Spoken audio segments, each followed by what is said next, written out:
Dit is de podcast van Omroep Friesland. Noordewien. Mij Willem de Vries. Kom verder.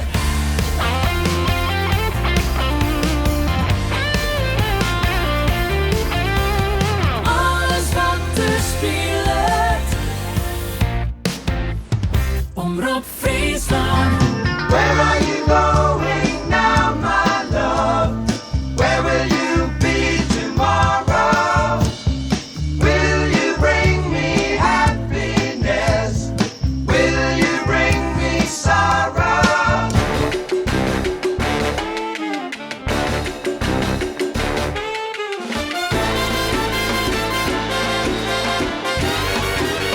Dit is Noordewien. Goeie, en welkom bij Noordewien. Jullie hebben mij een bijzondere gast onder de tafel vanuit het Omroep Friesland Café. Hij zit bij de kast al een hele tijd, is muzikant, maar hoort hem met een heel soort oren muziekprojecten. Ik had hier oer Sietse Broers, maar ik vind het mooi dat hij er is. En het interview doof een beetje in het rand van een boek dat nog verschijnen mat. Dat gaat oer meer dan 30 hier de kast, volgens mij, maar daar gaan we weer weinig op praten. Maar Sietse, er best iets meer dan de kast. Muzikant, wat ik al zei, dus ik een heel oord pro dingen. Mooi is de best, welkom. Ja, dankjewel. Mooi meer te wezen. Hoe is het? Ja, best. Ja, het gaat hartstikke goed. Maar net klaar. Drok mij. Ja, druk mij de tocht. Mij krijgt een project met Adrie de Boer. Adrie de Boer jongt Stef Bos. Ja, het zien vestjes in het Fries gezet. Meestal terug Adrie de Boer zelfs. En een stikken wat terug Andries Jelle de Jong. Bij mij opname met afstemming van Stef Bos. En ja, dat gaat fantastisch. Ja. Dat ben projecten West van het begin eigenlijk bij Belutsen best? Of Ja. Waar stroomstien eigenlijk? Nou, ik neem altijd alle albums al op met Adrie de Boer. Nou, Perilien had zij taststemming vragen of rekken ze eigenlijk importeren met Stef Bos.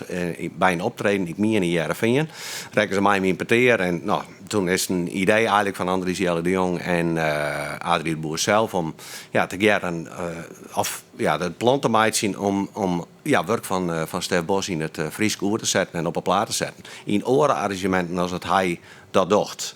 Nou, we hebben bestekking hebben we demo'd en die hebben hem opgestuurd en jaren leden en hij was hartstikke enthousiast. Zelfs zo enthousiast dat hij mij docht op de plaat in je nummer had er inzong. Is dit nu later, maar een stukje in het Fries, maar ook een stuk in het Nederlands. Maar dan had er zijn eigen draai on jong, want hij zit nou weer wat oortjes in het leven mooi als toen er dat maken, 20 jaar in of zo. Ja. Dat lijkt mij wel uitdagende projecten. Want dit gaat wat verder dan een schuif hier per zetten. Ja. En ik neem wat op, hè?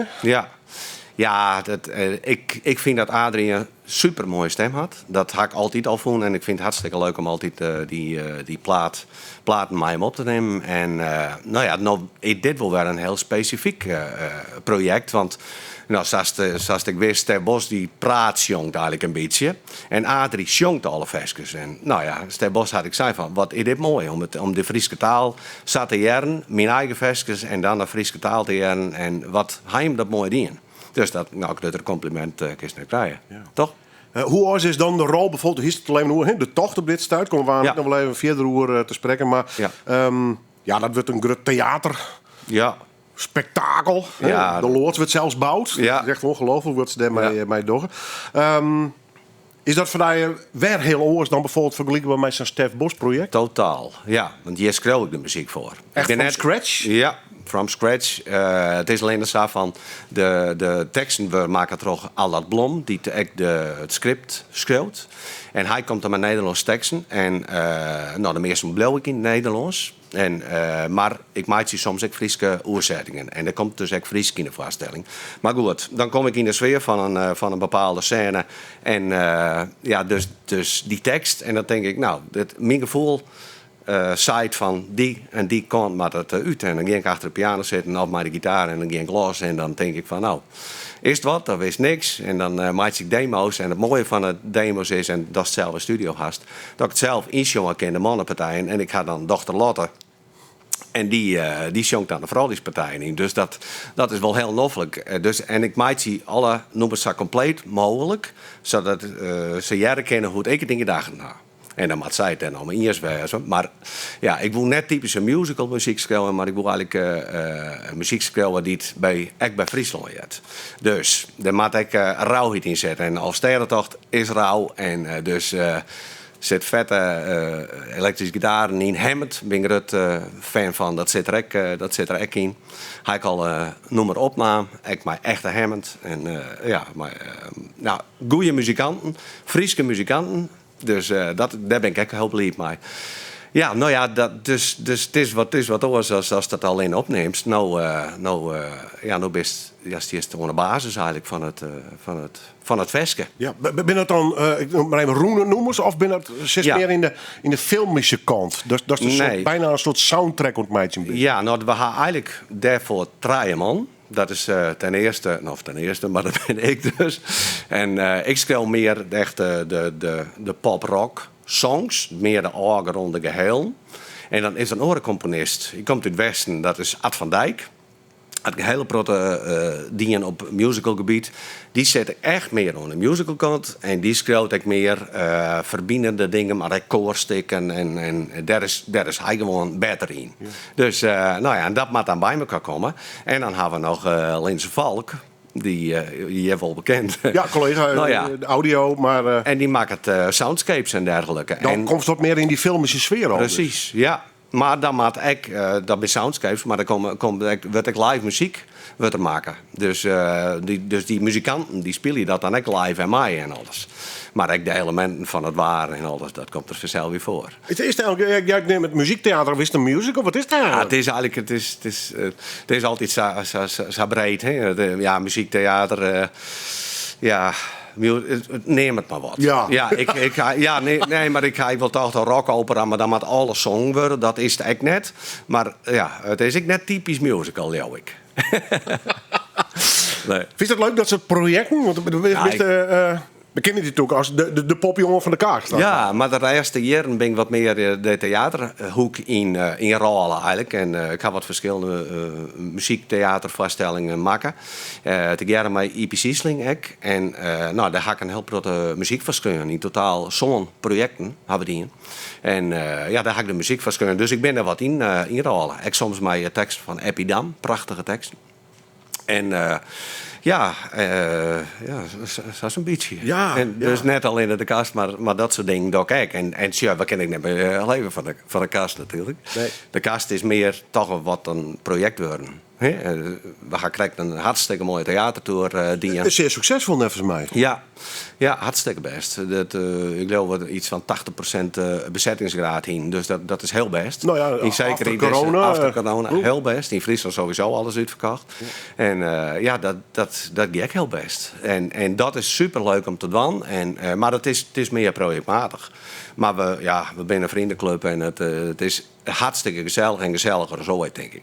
Ja, ongelooflijk. Hoe dat natuurlijk, het hele leven is ups en downs. En dat is van een band net oors. Nee. Zeker ook net van de kast. Nee. Maar hoe je hem nou meer dan 30 hier nog steeds iets uitstraalt. Tenminste, als ik hier met je bij zijn studio show. Het is gewoon in evenwicht nog steeds. Ja, we komen hier graag. En het is het merk gauw er een product onder zit. Of dat iets mat. Van had ik geen zin in, maar we doen het dan maar. Ja. Nee, hè? Maar het is wat dat betreft maaier als ooit. Ja. Verbaast hij daar wel eens hoor? Nee, dat geniet ik alleen maar van. Ja. Nee, ik verbaas me er dan hoe dat er nog zo volle mensen komen en dat er nog zo volle aandacht voor is. En al we hier nog komen en dat ik hier nog weer zit. En, maar zo'n theatertour, ik boet in Friesland. Nou, daarom. Hartstikke enthousiast.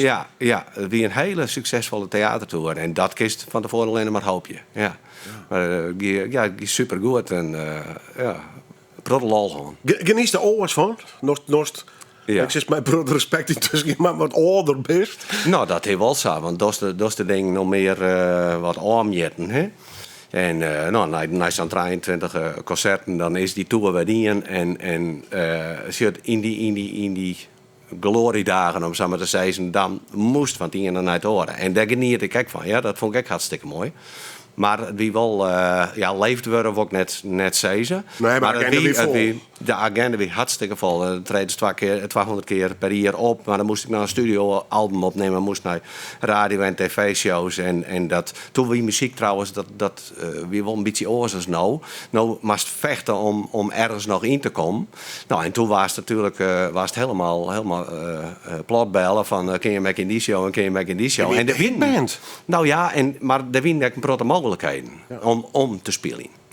Waar het even dorp mocht een heel nummer moest spelen en ja, overal. Of het weer niet sportgala met Mats Smeets en Jack van Gelder en we spelen weg live. En dus dat, ja, er win toen echt een romte van muziek. En dat is wel jammer dat dat nou eigenlijk er haast helemaal net meer is. Ja, tenzij als het van die de beste zangers van Nederland, dat soort dingen dan wel. Hè? Maar echt gewoon als bandje ergens spelen, dat is ontzettend moeilijk. Ja, uniek. Ja. Helaas, ja. Ja. Ja, ben ik er, zeker als liefhebber ik absoluut mee eens. Wanneer begon bij dat besef een beetje te komen van dat ik wil het leven wel als muzikant vullen eigenlijk? Nou, Wie nog voor Wish to Escape of net? ja, zeker. Ja. Is toen die droom al? Want was op een gegeven moment... Nou, ik ben er eigenlijk mee opvoeden, mijn muziek. Want bij thuis waar muziek draait, maar dan waar ik muziek maken. Ja, Society die hier een harmonicaatje, dus die spelen heel vaak op zijn harmonicaatje. Hij heeft een gitaar, die wie eigenlijk van mijn broer meester, maar hij kon 3 akkoorden spelen en op zijn manier kon hij daar alle nummers ter wereld mee spelen. Klonk zo nergens. Want hij kon alleen de D en dan kon hij de G maar in je vinger en dan kon hij naar de A17. Nou, daar kon hij op zijn manier alle nummers ter wereld mee spelen. Dus, nou ja, en mijn mem die spelen het sjerkorgel vroeger. Dat heb ik nooit meemaken, want toen al mijn stappen, toen ik het besef van het leven kreeg, om zo maar te zeggen. Maar ja, muziek speelde wel een belangrijke rol. Ja. En, maar je is toen al het idee van, want je bent naar de NPA gegaan. Ja, maar... De Muziekpedagogische Academie, als ik het goed uitspreek. Ja, dat klopt. Later was dat natuurlijk het conservatorium. Ja. Is dat al vrij gauw in de holle? Nou, om het verhaal nog even aan te maken. Wij de kwam al gauw. Ja, hoe ik. Nee, ik moet het ook zeggen. Mijn broer die kwam ook op accordeonles. Die ging op zijn accordeon naar Dokkum naar de muziekschool en die kreeg daar les. Maar op een gegeven moment dat we een heel geheister dat toen waren een elektronisch orgel waar heel hot. Ik weet dat stoot op mij maken haast, maar in helper huiskamers die een elektronisch orgel. Ja, de jengel in bijna. Ja, een eminent wie ze eerst volgens mij. Ja, nou, mijn broer meester die hem dat zelf al leren. Nou, die kon al toetsen spelen accordeon.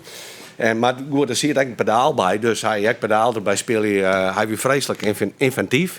Nou, hij wie 8 jaar ouder als mij, dus dat is er nog heel tijd. Maar hij nam dus ook maten mee. En dus er waren bij u toen waren er een soort muziek waren maken. Nou ja, ik die er aan mij. En mijn ouders betochten toen van, ziet ze maar op les. Op orgelles. Dus. Nou, ik heb orgelles en dan kwam de leraar Leo Rijtsma uit Holven, die kwam bij us. Nou, dan kreeg ik orgelles. En, aan huis dus? Aan huis, ja. En dat had ik een heel schop dingen. Hier of 4 of 5 denk ik wel op les. Maar op een gegeven moment, wat wil je dan? Hè? Wat je denkt eens na over, wat wil ik later worden? Nou, mijn oudere zuster, die PA.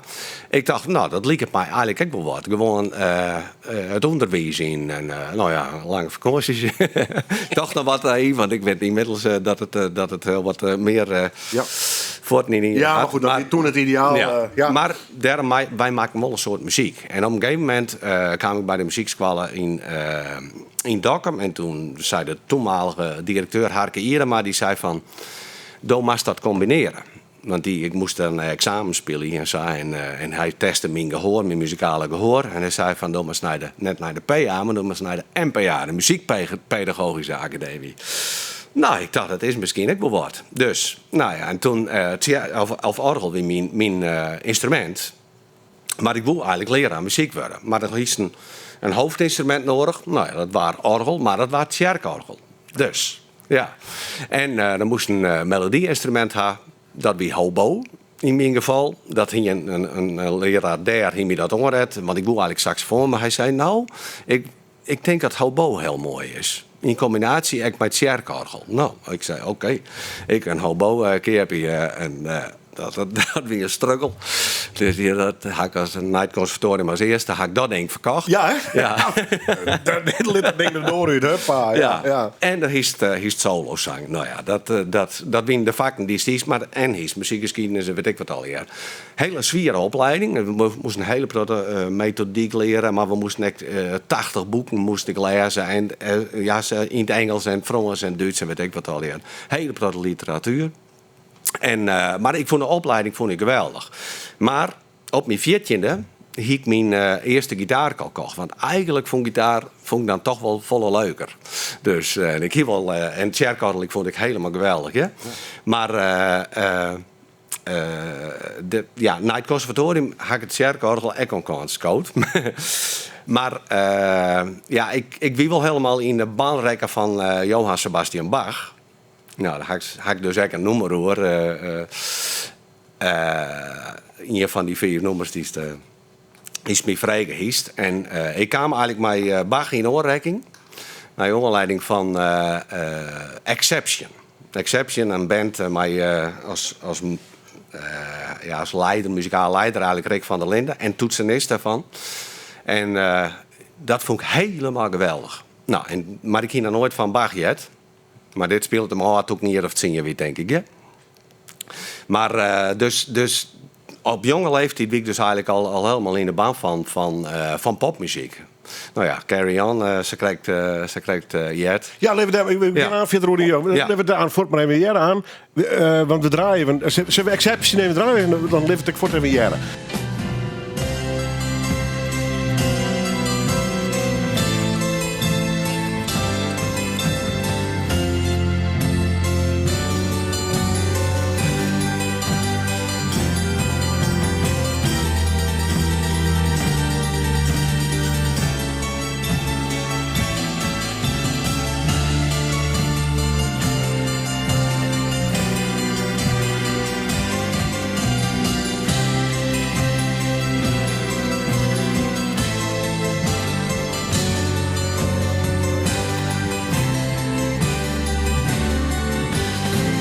Ja, fantastisch.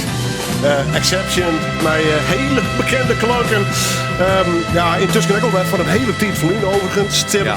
Ik neem het wel altijd maar even het horrorlijstje van mijn gasten. Dat zei niks hoe je smaakt, maar wel om mijn vraag van was toen alsjeblieft 5 platen in het ziekje. Nou ja, de gemiddelde muziekleefhebber komt samen 50 gewoon. Dus zit je broers, maar mooi is de best. We kennen die van de kast, komt in kwarten een mooi boek uit. En dit weer de tweede plaat. We gaan even snel naar in de eerste kar trouwens. Crosby. Ja. Still, Nash en Young. Still, Nash en Young. Ja, een unieke combinatie. Ik vind de combinatie van stem in de pop, rockmuziek, de allermooiste die er is. Ja.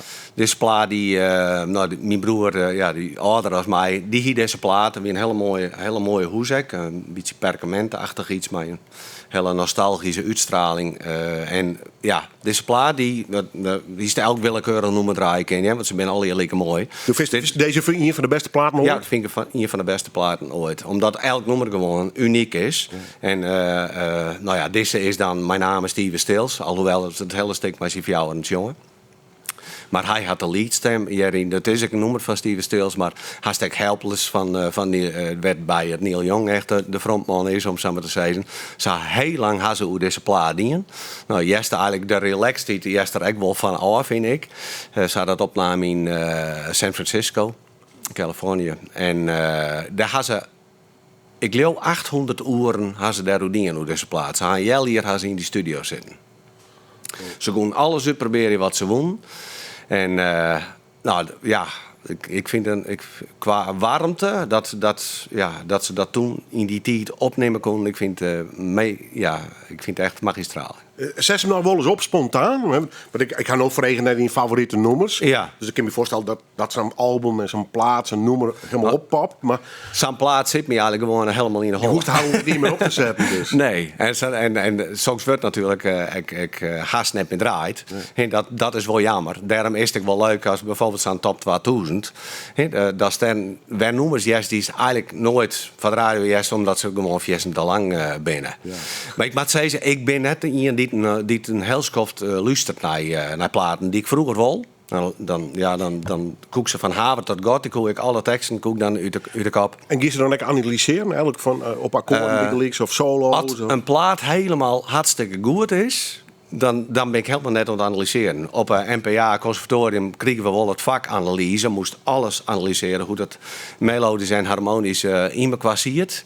En nou, dan moesten we hele symfonieën moesten we analyseren. Maar ja, ik ben echt liefhebber van muziek, dus ik wil er echt gewoon van genieten. Dus als dit jaar, dan denk ik net al wat voor akkoorden broeken ze daar of zo. Je bent nog net helemaal gedeformeerd, om het zo. Nee, absoluut nou, ik niet. ken ze, die bijna je muziek meer jaren kennen. Want, Nee. Dat gaan ze even oors produceren, maar dat oorschreeuwen. Maar... Nee, maar dat vind ik juist het mooie. Ik ga nog een noemer en dat is straks ook wel jaren van Johnny Cash en Bob Dylan.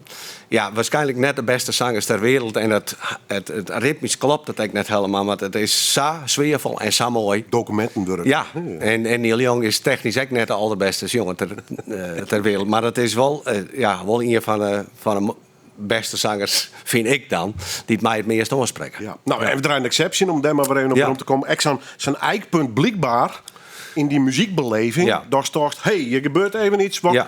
Ja. Wat ik verrassend vind of zo? Of hoe?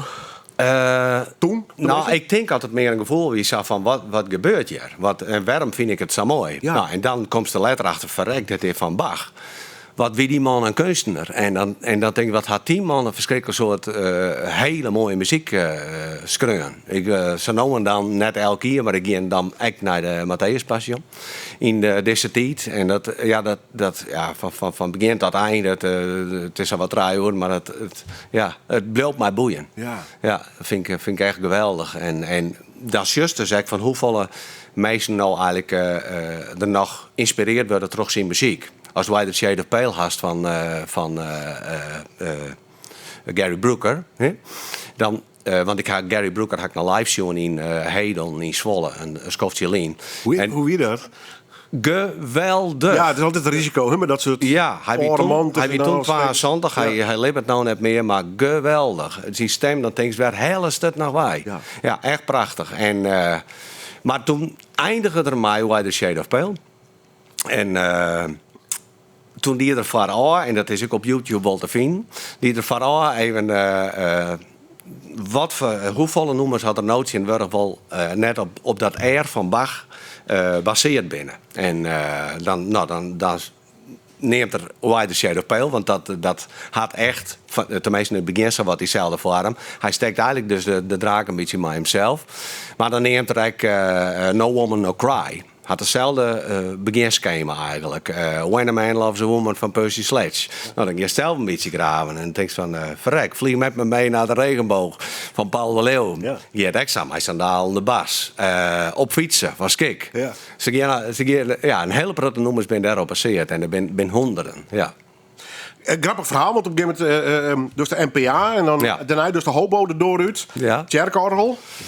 Ja, ik vind dat heel mooi, hè? Ja, nee, maar even door die keuzes. Ja. Gist dan automatisch een beetje meer de pophoek? Nou, die pophoek, die bleef er altijd naast. Gewoon. Dat wie er al? Ja, dat wie er al. En dat... daar wie gelukkig echt wel rond voor op het conservatorium. In de opleiding die wij dienen. Schoolmuziek hier dat dan. Ja, want de conservatorium... Ik vind het moeilijk om daar een oordeel te gaan. Maar ik had ook het gevoel dat ze het gebod in de klassiek en de jazzhoeken wat ja, dat klopt het, ja. Er waren iets meer jiepen daar? Van mij wel. Ja. Wij in dus die opleiding en dat was volle breder. Dus dan komt ik op school, maar stage erin. En dan komt ik mijn muziek. En dan vergelijk popmuziek met klassieke muziek. Ja. Waar het wordt serieus naam dus. Zeker. Want dat gaat lang door. Voordat de popmuziek in de muziekwereld in zijn breedte een beetje accepteerd wordt. Ja. En ik denk snel wel eens van wat zo'n hoe 50 jaar, over 100 jaar, wat zo'n dan de klassieke muziek wijzen. Nou ja, wat zetten we straks naast Bach, Beethoven en Mozart? Ja, zetten we dan de Bob Dylan's ernaast? Ja. Of Je de weet- U2's? Ik weet het net. Nee, ik weet het ook. Wat eeuwig iets waarde had. Ja, precies. Ja. In uw leven wel heel wat oors. Ja. Ik weet het net. Nee, ik weet het ook niet. Nou ja, Nee. even déjà vu, dat zal 300 jaar... Ja, dat denk ik wel. Ja. Maar om nog even hoe dat cirkelorgel. Ik wie dus wel terug exception, maar ik trouw Wide Shade of Pale. En wie ik wel helemaal fan worden eigenlijk van Hammond-orgel. Dus, en ik, hoe heet dat, Child in Time van Deep Purple. En... daar zit ik een prachtige... Dat begint helemaal met Hammond. Dus dat probeer ik dan ook helemaal mee te spelen. Haast zelf Dus ik haast zelf in. Ja, nog net zo lang. Maar dus dat werd dat elektronische orgel toch goed van West. Dus 40 jaar al ben ik bij Hammond. Heilerskennis, denk ik. Maar ik vind, sinds een jaar hier had ik een Hammond uit 1970. En dat is een Porta B. En die staat nou bij mij in de studio. En ja, toen ik dat ding kreeg of kocht... ja, toen dacht ik, ja, dit is het geluid wat ik heb al. En ik had bij hem Leslie het neem ik al. aan? Maya Leslie, Ja, absoluut. ja. Ja. En ik kwam nou, ik broekte of Adrie had dat zelf inspelen op die plaat van Stef Bos. Ja? Had je er zo lang om zocht of moest... Nee, het kamer hield hij net van. En had hele goede samples natuurlijk. Hij had hele goede plugins in de computer. En komt ze een heel eind. Maar als hem dan niet echt jest, ja, dan denk je, dit is hem. Ja, en gelukkig kunnen we dat ik broeken dan tienerscomposities van het ocht en dat soort dingen. Weet ik net dat Terk echt hem het bij Leslie en alles komt, maar bij opnames sowieso. En hij bloedt in de studio of was maandag... Nee, hij is net de huffen. Nee, maar we hebben wel eens mensen in de studio en sommigen hadden moed. Ja. En dat vind ik echt heel moedig om zo'n ding dan mij te nemen. Nee, nou, maar hij zit bij mij in mijn Ik studio. doe meestal net adem in, want ik denk, dan ben ik degene. Ik wil net op mijn naam had ik dat ding kapot maken gehad. Maar dan zit ik er echt maar, ik denk, oh, dat is het dwarst. Ja, nou dat is ik zei. Maar uiteindelijk hier, het is heel kwetsbaar. En uiteindelijk hier, elke keer maar er een onderhoudsbeurt eigenlijk om goed te houden. Tenminste omdat ze nou wat dingen is vanzelf. Maar er zit van die toonwielen zit erin. Nou, dat ben ik rek van die zeegbladen, ben dat. Almachtig sfeer. Elke toets had zo'n toonwiel. Ja. En mijn studiootje, dat hak boven. En Net er een dak in een zakje. Of er een plafond. nee, maar om dat te krijgen. Ja. Bij zo'n trapje. Dus ja. Wanneer kwam Bob Dylan in je leven? Of wie het eerst Johnny Cash? 2 grutheden? Nou, tegelijk eigenlijk. Oké. Ja, en dat kwam bij mijn broer en zussen. Maar die ben ouder dan mij. Ik ben de jongste van het stel. En we hadden een LP thuis, Nashville Skyline. En dat is een LP van Bob Dylan. Maar de opname in Nashville. En tijdens die opname kwam Johnny Cash, die kwam in die studio. En ze konden elkaar al. Ze gaan helpen de briefwisseling. Had zij dingen, Bob Dylan en Johnny Cash. Maar hij kwam in die studio en hij zei van dat nummer wil ik maar die opnemen. Girl from the North Country. En dat is al een wat ouder nummer van Bob Dylan. Maar dat had ze dus op ze dat de jaren opname. En ik denk dat het een one-taker is. Want zo nou en dan zit ik een beetje nice bekomen. Dat klopt het net helemaal. 2 gitaartjes, 2 zangers. En ik vind het helemaal geweldig. Ik vind het zulke pure muziek, vind ik dat. Nou, het mooie wie, mijn mem wie echt fan van Bob Dylan. Dus die hier alles van Bob Dylan. En dat kocht natuurlijk mijn broer en mijn zwager. Die kochten al die platen en ik voor haar. En later waren het bandjes en dan namen ze al die andere nummers van Bob Dylan op. En mijn hij die vond Johnny Cash helemaal geweldig. Dus toen dat die jaren kwam, ja, dat vond ik dan weer heel mooi. Nou, en om even tussen te vertellen, in 2009 ben wij naar Amerika geweest. Hebben wij een muziekreis maken. Net alleen een muziekreis, maar dat Klasina, mijn vrouw en mijn beide dochters, Lot en Mirte, hebben een muzikale reis maken. En loon studio's en loon heel grote cafés en optredens. Maar toen we bij Nashville kwamen, toen dacht ik, ja, toen zeiden we de skyline van Nashville, ja, dat is natuurlijk prachtig. In Piekenveld. Ja. Ja, nog steeds. En dus een reis, je dan thuis zitten? Ja, dat hebben we together. Boekje erbij. Ja, Lotte en ik hebben de Is het dan in de holle? Of, Nee, nog net. Nou, mijn zwager die wie er al wist. En die hier wel verhaal, dat inspireerde mij wel. Maar toen hebben we Lotte en ik zo vol mogelijk de muziekstudio's uitzocht. Of de muzieksterren, met hun studio's en optredens en alles. En Meerte, mijn orendochter, die is heel handig met Airbnb's en vliegreizen en weet ik wat al hier. En we hebben dus logeren konden en auto's, de praktische kant. Ja. Die alles piekfijn van elkaar. Dus, en Wat een avontuur. Ja, dat wie geweldig. Ja. Wat voor studio? Ik hoef het net al eerder, maar welke? Muscle Shoals, Sun Records, de Columbus. De Sun ja, Studio. we hebben Ekwest. We zijn bij de Columbus Studio werd de albumopname is in Nashville bij West. Dat ben helaas dicht. Maar we zijn wel in het Johnny Cash Museum West in Nashville. Nou, dat is echt fantastisch. En, dus even een Frieske vraag. Is het wat? Is het wat? Of is het al plastic? Of Nee, had je bijvoorbeeld dat je in een echt museum komt bij St. Johnny Cash verhaal? Dat vond ik wel. Ja. Maar de eerste dingen horen die is net best. En ja, van mij kwam dat, ja, tuurlijk, een museum is een museum. En Nashville zelf vind ik wel behoorlijk plastic. Het wordt nou echt wel een beetje het Las Vegas van de country wordt het nou neemt. Dat is wel een beetje jammer, want dat helpt het authentiek een beetje voort. Maar ik vond het heel indrukwekkend dat museum van Johnny Cash te zien. En het eindigt dan met Hurt. Een van zijn allermooiste nummers, vind ik. Net echt een cover. Hij had op laatste Trent Reznor had schreum, maar zijn uitviering is waanzinnig. adembenemend gast. Ja, en zeker. Ja. Nou, toen weet hij nog net helemaal. Maar nee, zijn vrouw die krijgt verstoren maar even later hij dus ook. Ja, maar hij oud. Hij oud. Ja, American Recordings met Rick Rubin. Ja, jongen, waanzinnig. Alle nummers One van U2. Vooral die laatste in die serie, daar kist hem echt jaren dat hij hard op sterren lijkt. Nou, precies. Ja. Voor mij thuis zetten maar zo op de koptelefoon. Ja. Hier is hem lijden. Ja. Nou ja, en van Johnny Cash dus toen Cash huis toch even de liefhebberspraatje, hè? Maar hij is een beetje tweedeling, hè? De letteren Johnny Cash, maar inderdaad Rick Rubin, dat hele verhaal. Ja. Of de Jedder-periode, of zij toen niks hele... Nee, het is geheel. Ja, absoluut. De hele, en de dat is hele Walk the Line, ik zie hast. Die film, heel mooi spelen trouwens, maar dat, Dus ja, dan eindigt het, dat is wel een tweedeling, want hij eindigt net werd het bij Johnny Cash eindigt. Dat is wat jammer, want zijn latere periode weer heel interessant. Ja. Dus, en Girl from the North Country, dat hebben we op een begrafenis van mijn mem hebben we dat draait. Girl from the North Country en dat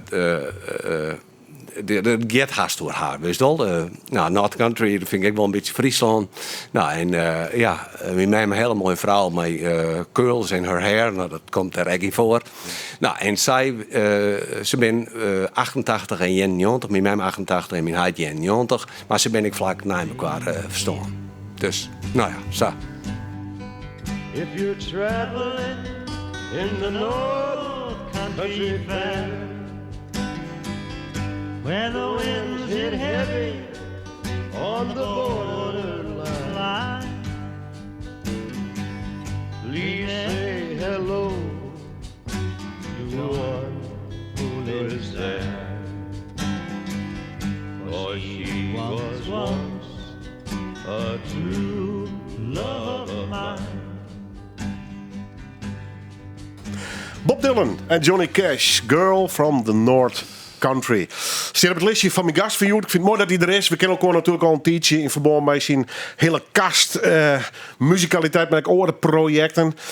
Maar dit jouwt dus even de mogelijkheid is even wat terug te praten over de passie. Muziek natuurlijk in de breedste zin van het woord.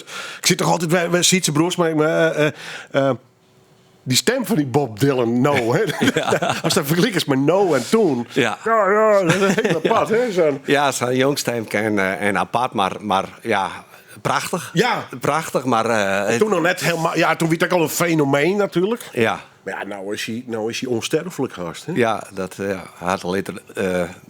de Nobelprijs voor de literatuur had er ook al, wie net iedereen het mij hier ook, maar wij hinters krijgt even over van je woont hem eigenlijk nog wel een keer zien. Ik ga hem nooit zien. Nee. Dat ik net. Ik twijfel elke keer dat hij er komt. Ik zeg was ik net. En dan eerste verhaal net en dan denk ik maar wat deed er? Ja. Wat doen we? Wat maar wat ik jaren. Ik ben er deal. Ik ben er nog net. Johnny Cash was jongen trouwens. Nee, heb ik niet. Ik net, joh. Nee. Überhaupt een concertganger? Ja. En dan met name de helden natuurlijk. Dat vind ik leuk. Ja. Om te zien. Ja, nou ja, Gary Broekers, daar krijgt Procol Harum. Dat neemde ik al machtig om die man live te zien. Ja. Nou ja, ik ben een stekker wat hier in de lijn naar David Crosby en Graham Nash West in de Melkweg. Ja, dat vind ik mooi. Grijze Ja, maar de mannen met- hoe ik, dat vind ik, daar heb ik een geweldig concert van, jongen. Grijze mannen met spijkerjekjes. Ja. Wat tijdens die kastperiode, hè? Ja. Daarvoor natuurlijk Ways to Escape. Ja. Wist toen een beetje een concertganger, een potje bier en uitgaan? Of Al verschrikkelijk. Ja, hè? Ja. En dat komt, ik ben in Rijtsen Bennen en lang is daar dat had ik Bennen? nog altijd, tot mijn 23e. Ja. En mijn beste maten, die waren daar nog altijd. En dan gingen we altijd 1 keer per jaar gaan we daar mee op bierweek heen. En dan pakken we start en dan doen we een paar activiteiten. En sneunen middags is het altijd gezellig, want dan hebben we de activiteiten die wat culturele dingen, of een museum, of even een Solex racecar, weet ik wat. En dan werd het om 4 uur middags, dan komen we aan tafel te zitten en dan werd het echt gezellig. En dan proberen we lekkere biertjes uit. Maar die maten, daar haast de belangrijkste dingen uit die leven eigenlijk met mij maken. Tot in 23e, in mijn geval. De mooiste jaren, denk ik. Het letter is echt weer mooi, maar ook als mooi. Wist je in die hele kastperiode redelijk down to earth bleven? Maten, Ja, dat Rijtsem, letterlijk Reduzem. Nou, ik moet wel zeggen van, en dat is wel mooi, is het vreemdst van in die tijd van dat we het heel hectisch zien en heel druk is. Haast nooit thuis de Gelderdoom. Nou ja, precies. We zo fan is, Ja. de televisiestudio's. Ja. Ik kan me toch voorstellen dat het in een soort droomwereld. Nou, dat is Alleen gewoon maar zo, haast. omdat het gewoon van het internet horen is. Ik kreeg toen ook nog mijn band. Wat en meter. Nou, dat was ik, ja, het scheelt wel hier, maar daar was ik zo vol mogelijk bij wezen. Dus ik ging dan ook nog vaak uit de Oorman. Ik was in een hotel blijven. Dan ging ik vaak ook nog waarom. Want ja, ik klassiek er ook net alleen voor opdraaien laten. Ten eerste, maar dat wie ik eerst mooi om al je mij te maken zelf. Maar wat is het? Want ik ken nog een rock'n'roll verhaal dat papa zit in een band en die hebben we nooit weer zien. Doe Ja. net. Doe je dus 's nachts best wel een hoes. Nou, meest net altijd, ja. En ik had de rock'n'roll ik behoorlijk wel maken, ja. Het is net het keurige huisvadertje, dat wil ik net beweren. Maar nog even om te komen op die maten, zei ze maar. Dus toen ik het heel druk hier, toen had ik heel weinig contact gehad. Maar toen stier dat idee van die bierweekend zei. En toen, ze gaan mij nooit vallen laten. En dat is gewoon zo waardevol. En Ja, dat ben ik heel vaak sneuvel je vriendschap. Maar nou, daarom. En dat absoluut net. En met die maten had ik nog nooit een onvertogen woord horen. Ik had nog nooit ruzie met die man. Dus dat is wel heel uniek. En ja, dat gaat door alles. Ja, maar dan had hij in de eerste leer, dus mij maken in de eerste leer, dus verdriet. En de katers, en de domme dingen. En de domme dingen. En de hele domme dingen. Komen die in dat boek ik verloren trouwens? De hele domme dingen? Of, Er zit wel vast. 4 keer in je verhaal vertellen. hè? Ja, er zit wel een paar domme dingen in. ja, het is wel. Ja, we hebben zelf een heel soort maken, maar ik is al in een hartstikke grootste wijze op wezen. En ja, we hebben een ontzettend hoop mazzel aan en dat we zo vol een ding maken. En dan denk ik wel dat is wel uniek. Dat is wel fantastisch, ja. Ja. Tot op eigenlijk de dij van Joert. Want het had zich getransformeerd naar dus zij is wat meer projectmatig. Ja. Maar dat hele kastgevoel, denk ik, bij hem onderling. Ja. Het zit wel heel diep, hè, denk ik. Dat is absoluut zo. Als het daar volle voort bent, dan ben je dus automatisch een helper erbij die oorman. Ja. En dan is het meestal toch een breekpunt, slaat elkaar de hassen zien of wordt het een echte club, hè? Ja, nou ja, dat ben je wel beide. We zijn net vaneerd op een gegeven moment uit elkaar gingen. En dat hij mijn helper dat ding hier dat de meisje maar rek wie eruit eigenlijk. Rek weer eruit en vooral bij Siep en Nico. En dat snap ik ook wel. En daar is ik niks mis mee. En des te Daar ben je het mooier. meest voor, toch? Ja, Ik toch? bedoel, Ja, dat is ik zijn. Je bent op het top van je kunnen bezig. Het komt zo precies al hier op een gegeven moment. Ja. Maar ja, het gemeenschappelijke, dat is altijd belangrijk. En dat is muziekmaatje. En het mooie is ook, we maatje alle jaar, maatje wij nummers. En dan gaan we bij elkaar zitten en dan kun je elkaar versterken. Ja. Daarom klinken we zo divers in de composities. Sommigen die zeiden, oh, dat is duidelijk een nummer van Kees. Oh, dat is duidelijk een nummer van Siep of iets, of Nico of Peter. Ja. Nou, dan past de volgende plaat denk ik wel weer aardig. Van een band die in dat opzicht wel hetzelfde uitstralen als Jim. U2. Squallband, Jongbelang. Ja, zeker. Hecht, dat op de dijk van Joert. Ja. Het was vrootneus dat er een invallende drummer aan te pas komen moest. Ja. Maar enigszins friske roots trouwens. Ja, zeker. Grappig. Gierscherk, hè? Ja. Maar in dat opzicht had U2 wel een beetje hetzelfde als de cast. Van heel lang met elkaar een soort verstaanhouding opbouwen. Ja, ik wil dus absoluut net vergelijken met YouTube. Nee, net. maar ik vind wel goudwürdig. Ja, zeker. Ik kan me voorstellen dat dat herkenst in de band als U2. Ja, zeker. Hoe grut zeg binnen? Ja, nou, en vooral, ik vind Siep een beetje een vergelijkbare frontman eigenlijk. Ik ben de heer van de grote gebaren. Absoluut, ja. Komt u maar. Het ben vaak net de allergrutste. En Bono is iets meer... Bono is een... voor de grote idealen. Ja, nee, absoluut. Ja. Nee, maar ik giet nou even over de fysieke lengte. Nee, maar hoe beide de zaal proberen te pakken. Hè? Nou, en ik vind Siep echt een ontzettend goede frontman. Hij pakt het publiek wel hartstikke in. En dat doet Bono ook. En met name in dit nummer, en dat is Bad. En eigenlijk vind ik de uitvoering op Live Aid een van de muzikale hechtepunten ooit. Maar het hele verhaal daarachter, dat ik die zou wel vertellen. Maar dat zullen we net van de radio draaien, want dat wordt 12 minuten. En dan mag de beelden bij zien. Dan zullen we de studio-opname er dan? Is best, ja. Doen we die. Burning flag, coolers crash, colliding bloodshot eyes. If I could,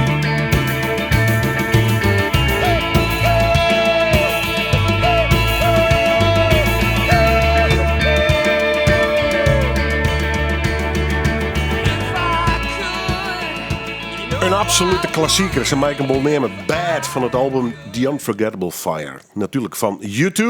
Sietse Broersma, Joert de gast. Hij kwam hier mee aan. Aas is nog in je nummer van mijn horrorvraag. Ik neem het maar even zo. Want ze maken maar 4 platen dragen. Nou, dit weer er in van. Eigenlijk zien we de live-opname draaien matten, maar die door de 12 minuten. Ja, die must zien. En die mag misschien ook zien. En beleven. Het zit al op YouTube trouwens. Dus bij deze een hark- en sjoch-tip. Want daar is een verhaal bij dus. Ja, nou, Bad is denk ik nooit op single in je West. Maar het is toch Live Aid. Is dan, cultnummer haast worden. En Sagrut en het mooie ervan is, Live Aid, we weten al waar dat toe ging. Dat ging over de inzameling van Yield van Ethiopië toen, in 1984. En het nummer Bad en The Unforgettable Fire is in 1984. U2, wie krijgt een beetje ontrobreking. En, of in Amerika. In Engeland wint al grut en in Nederland ook. Maar in Amerika begon het echt aardig te rennen. En dit was van hun natuurlijk een fantastisch podium. Want het waren oorlog waar het uitzond over de hele wereld. En dagelijks ik skerkel in mijn Philadelphia. Werd een pro-Amerikaanse gasten winnen vanzelf optredens. Maar zij dus op een gegeven moment op het eind van de middag, ik denk dat op mijn sneur weer 13 juli. En zij kwamen mij dit nummer en op een gegeven moment komt een heel stuk instrumentaal komt er. Want Bono die gaat naar beneden en die probeert het contact te zoeken met een paar famkes uit het publiek. Op dat moment zeggen die oren man, wat het onmachtig heet podium, die zeggen hem net meer. Dus, en die bleef met rostspelen, maar ze bleef me kwaad oorzien wat mat we. En ze gingen maar heavier en zo. Maar op dat moment is Bono dus dwaalde mij om famkes uit het publiek te halen naar de Snake Pit daarvoor. En er wordt zo'n famke wordt daar uithalen, die gaat er mij doorzien en er komt nog een famke bij, dat is blijkt later haar zusje te wezen. Hij dacht even, hij klopt haar even aan. Maar dan gaat hij verder, gaat het meer naar links voor de kijker. En dan helpt er donker gekleurd famke van 15 jaar. Hel het er naar voren en dan begint er mij te doorsje.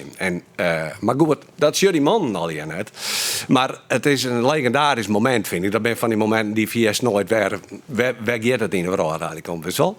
Dus dat vond ik sowieso al een heel mooi moment. Maar goed, toen lees ik een letter oer. Nou, gaandeweg gaat hij weer naar het podium. Hij neemt afscheid van die famkes. En hij gaat weer op het podium. En nou, die man die zegt hem dus weer. En hij pakt dat nummer dus weer op. Maar dat wordt minuten en minuten. Had die man geen idee wat Bono bleef wie. En ze mochten maar een paar nummers mochten ze spelen. En hun laatste nummer zo was Pride. En dat waren hun grote hit. En dat mochten ze net spelen. Dan konden ze dat konden ze dat uitsturen. Nou, dus net. Want daarna moesten het van het podium af. Maar goed, het nummer had er 12 minuten in totaal door. Ze kwamen in de kleedkamer en ze hebben almachtig ruzie gehad. Ik geloof dat Bono zelfs voort naar Ierland, daar ging dus met het vliegtuig. Maar later hadden ze dus blikken wat voor legendarisch nummer altijd worden niet. En Night, denk ik, Queen. Volgens menigeen het beste optreden daarop live heet. Dus dat is wel leuk. Ja, bijzonder verhaal, bijzondere band. Ja. En een band, ik ben bij een bijzonder verhaal inderdaad. Ja. Ongelooflijk. Dus dat weet je dan helemaal net. Nee. He? En het wil altijd er en het publiek zegt dat wel en de televisie zegt dat wel. Als Bono dat symbolische gebaar maken, want dat vind ik echt. Ja. Dat ben ik van die momenten die VS nooit werd. Krijg ze dat. Barack Obama, president van Amerika. Dat ben van die momenten, historische momenten. Ja, eikpunten. Ik zeg in uw herinnerings vanwege de generatie waar je kabieren natuurlijk. Ja, zeker. Vandaar dit nummer, want dat is gewoon een heel mooi muzikaal verhaal, vind ik. Ja. Nou ja, en we hebben het super ook alleen hier de hechtheid van zijn U2. Ja. Dat kist hard plakken op de kast. Hè? En het verhaal van, zat je hem direct nog steeds instingen? Ja, maar ja, dat is ik zijn. Elke keer had ik de vrijheid gewoon om oren dingen te doen. En dat doe ik al hier. En dat bevalt ik hartstikke goed. Ja, en zie het in projecten en dat is goed. En dat moest ik. Wat hebben we verder nog te plannen? Want het boek komt uit. Het boek komt uit. En maar dan een jubileumtour gewoon. Je maakt het grote feest gewoon in Amsterdam. Ja. En gewoon nou weer verder? Nou, gewoon weer verder. En dan ben ik een soort theaters die dus, zoen ha en dus ook al webboekt ha. Dus er staat weer een theater toe voor Takkum Jest, theaterplant. Ja. En daar ben we nou met wandelen. Maar ook dezelfde zomer staan er wel weer concerten. En dat gaat hartstikke goed. Ja. En voor diezelf de tocht, dat is nog helemaal klaar?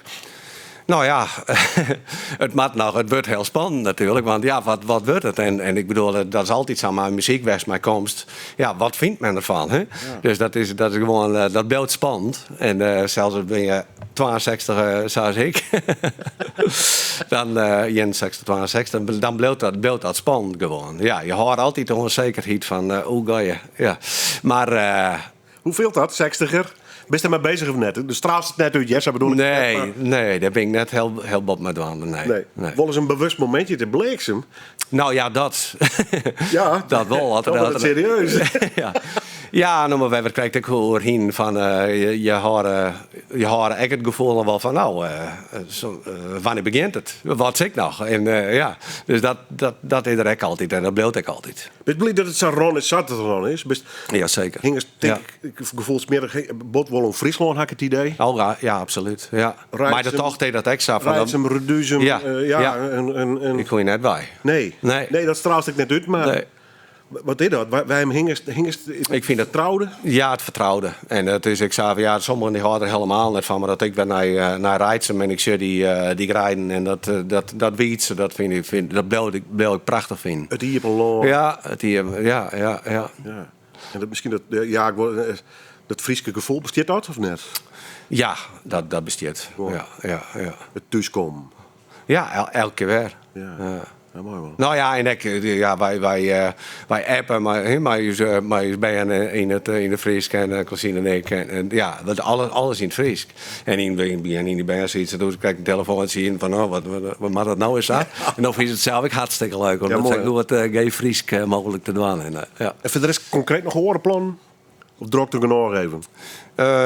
Drokte genoeg, ja. Dat van Adrie Boer, Sjongs Bos, dat is nou clear. En dat is ook wel lekker om dat nou achter me te letten. Ja, wat ik wel bijzonder is dat hij zelf, Stef Bos, eigenlijk mij denkt... Hij omarmt dat helemaal. Hij had het zelf almachtig druk. En hij leeft in Zuid-Afrika, hij leeft in België en hij leeft hier in Nederland. Hij had nog krijgt zelf een nieuwe plaat uit. Dus wij komen mij... Is dit nou letter?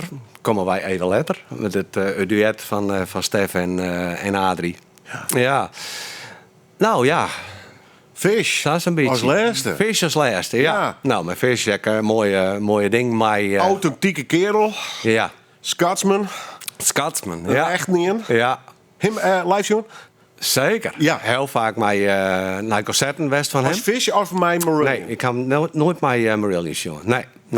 Na de tijd kwam eigenlijk mijn liefde daarvoor. Toen ik het solo, ja, ik kon Marillion natuurlijk wel, maar toen hij mij zijn soloplaten kwam, ja, toen ben ik heel vaak naar concerten geweest. En hij is hier in Nederland eigenlijk best wel heel groot. Een heel trouwe aanhang had er hier. En dus... Ja, en toen zong je echt nog fantastisch goed. Toen ik naar die concerten ging er vaak helemaal met zwager aan. En die regelde dan altijd de kaartjes. En ja, die is echt groot concertliefhebber. En nou ja, naar concerten. En ik vond het geweldig. Maar ook de willen die hij erin hield. En het contact met het publiek. En de verhaal naar Nederland. En hoe het voetbal. Want daar is er een groot fan van. En het is immens grote kerel. Hij Ja, je kan me mocht ik hem ontmoeten en denk zo, daar kan ik wel inpakken met mijn... Precies, ja. Ja. Nou, toen kreeg ik op een gegeven moment de programma's van Vrienden van Amstel. Vrienden van Amstel in het café. En dat wie dan echt nog in een Amstel café. En toen kregen wij de mogelijkheid om met hem op te treden. En Jan Akkerman.